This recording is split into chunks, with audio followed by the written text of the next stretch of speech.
मैं हुरैन खान हूँ। निहत्थे लोगों पर तशद्दुद करना और सीधी गोलियां चलाना किसी तौर काबिल कबूल नहीं। अडयाला जेल से इमरान खान साहब ने कहा कि तहरीक लब्बैक के साथ जो जुल्म हुआ, तहरीक इंसाफ 3 साल से यही जुल्म बर्दाश्त कर रही है। 26 नवंबर को डी चौक में भी ऐसे ही खून की होली खेली गई, जब हमारे निहत्थे कारकुनान पर स्नाइपर से गोलियां चलवाई गईं। मैं मुरीद के सानिया में बेईमाना तशद्दुद और निहत्थी आवाम को गोलियां मारने की पुरजोर मजम्मत करता हूँ। साबिक वज़ीर आज़म इमरान खान साहब ने कहा कि खैबर पख्तूनख्वा हुकूमत में तब्दीली का अमल ऐसे तरीके से मुकम्मल होने पर अपने तमाम मेंबरान असम्बली को मुबारकबाद पेश करता हूँ। खैबर पख्तूनख्वा के अरकान ने जिस तरह नजरिए पर डट कर बिना किसी अगर मदर के मेरे नामजद करदा वजीर आला को वोट दिए हैं, वो काबिल सत्ताइश हैं। मैं अली अमीन गंडापुर को भी खैराज तहसीन पेश करता हूँ, जिन्होंने बगैर किसी तरद्दुद के 1 नहीं 3 मरतबा इस्तीफा दिया। ये हिमवार ट्रांजेक्शन इस बात का सबूत है कि खैबर पख्तूनख्वा में तहरीक इंसाफ के नजरिए का बोलबाला है। सुहेल अफरीदी को खसूसी पैगाम देना चाहता हूँ कि वो मेरा ओपनिंग बैट्समैन है, लिहाजा उसे खुलकर खेलना चाहिए। पाकिस्तान तहरीक इंसाफ मुल्क की सबसे बड़ी जमात है। इससे मुंसलिक लोगों को सिर्फ इसलिए गद्दार कह देना कि वो किसी पॉलिसी से मुत्तफिक नहीं, इंतहाई खतरनाक अमल है।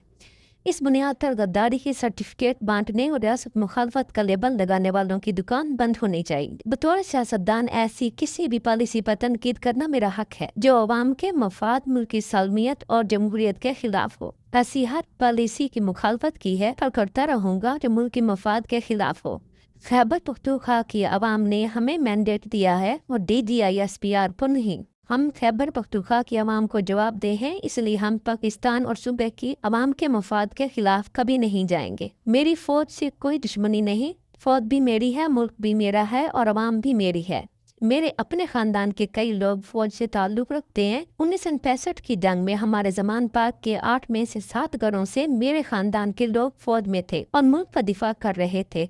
मुझे अफसोस होता है कि जब दहशतगर्दी की जंग में फौज के सिपाहियों का खून बहता है, मगर इसके बावजूद बदअमनी कायम रहती है। दोनों तरफ हमारे लोग मारे जाते हैं। तारीख से साबित है कि सिर्फ मिलिट्री ऑपरेशंस दहशतगर्दी का हल नहीं है। हमारा असूली मौक़िफ़ है कि खैबर पख्तूनख्वा में मिलिट्री ऑपरेशंस काबिल कबूल नहीं है, क्योंकि इसमें कोलेटरल डैमेज के नाम पर मासूम लोग शहीद होते हैं और वो अपने इलाकों से दरबदर होते हैं।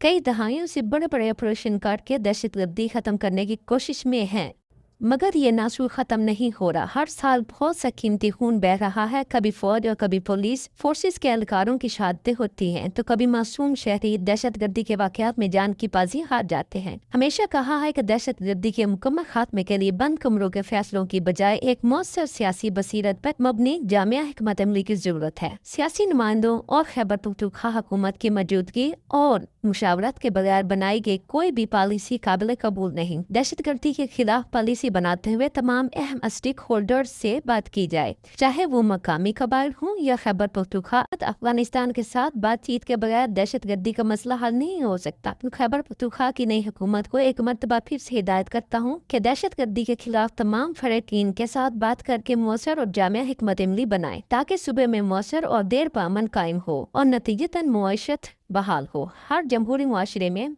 अवाम को एहतजाज का हक हासिल